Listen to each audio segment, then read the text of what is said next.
Color de Life est le réseau d'experts et de designers qui révèle et utilise les potentiels de la couleur dans tous les domaines.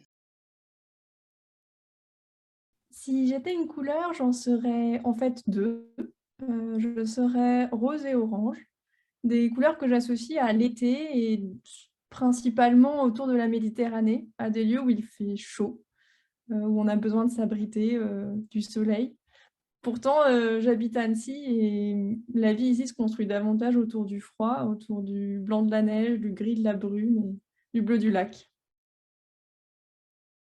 La couleur est un accès aux choses sensibles et relatives. Sensible parce qu'elle est perceptible par nos sens et qu'elle nous lie d'émotions à des objets, à des vêtements, à des lieux.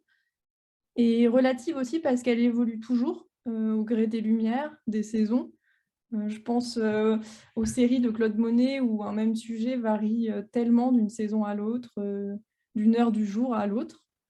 Et pour moi, la couleur, c'est un domaine à explorer, par conséquent, avec finesse et intuition. Il faut l'essayer, la travailler, la composer pour, développer, figurer, projeter des idées. Après 3 ans de formation à l'école Boulle en design de produits, je retenais de la conception non pas les lignes ou les volumes, mais davantage les aspects de surface. J'entends par là, les harmonies colorielles, les finitions. Et c'était ce qui me touchait en fait profondément et ce à quoi je voulais consacrer mon temps. J'ai décidé à ce moment-là de me spécialiser en design textile et je suis partie à l'ENSI Les Ateliers pour apprendre à tisser, tricoter, sérigraphier la couleur et c'est devenu en fait mon outil privilégié pour répondre à des projets, variés, que ce soit, de l'espace, du produit, de l'urbanisme. C'est donc ma manière en fait de décloisonner, l'art, le design, l'architecture. Oui, je dirais que j'en ai 2. D'abord un couple, Joseph et Annie Albers, couple de designers, des années, du XXe siècle, qui a touché à tout, aux produits, au textile, à la photographie. Il y a une citation que je retiens de ce couple, c'est celle-là: «Dans le domaine de la perception visuelle, une couleur n'est presque jamais vue telle qu'elle est vraiment, telle qu'elle est physiquement. Cela fait de la couleur le moyen le plus relatif qui soit». Et la relativité, c'est ce dont je parlais tout à l'heure. Je trouve que c'est vraiment indissociable de la couleur parce qu'elle évolue en fonction de son environnement, en fonction des gens qui la regardent aussi. Je trouve que ça invite, à être humble quand on la travaille, mais aussi à se rendre compte de la complexité, de cette expertise et donc j'en parlerai un peu après, de la difficulté à faire reconnaître, cette expertise couleur. Puis une deuxième inspiration, Ella Jongerius, qui est une designer allemande contemporaine, qui a publié le livre «Je n'ai pas de couleur préférée» et c'est un clin d'œil que je trouve amusant pour parler justement de ces couleurs qui sont surtout des potentiels et potentiels à être assemblés, à être combinés et qui, toutes seules, ne ne présentent pas le même intérêt. Là, je dirais que j'en ai 3. J'en ai un premier qui, s'adresse davantage aux municipalités. J'ai une démarche artistique où j'essaye de combiner le textile et la couleur dans l'espace public. J'ai eu l'occasion de répondre, pour, le projet du Grand Paris à une installation artistique place de la Madeleine et pour le festival du 14e arrondissement, une autre installation, place d'Enfer Rochereau. Dans un second temps, je m'adresse aussi, aux entreprises. Donc, j'ai un intérêt, cette fois-ci davantage comme designer que comme artiste, à analyser le marché, à prédire des tendances, coloriser des offres de produits. Donc ça, c'est un second point et c'est j'accompagne les entreprises pour, les aider à être plus créatives dans des environnements qui sont toujours plus concurrentiels, à rendre leur offre, attractive par la couleur et à les aider à qualifier leur image de marque.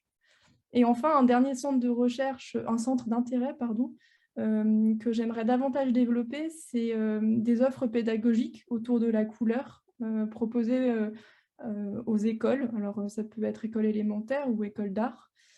J'imaginais pour les enfants un atelier autour de l'intention de développer des yeux sensibles, apprendre à travailler travailler la couleur avec les plus petits et puis pour des étudiants d'art, des choses peut-être plus théoriques, plus conceptuelles, autour, de la couleur tissée.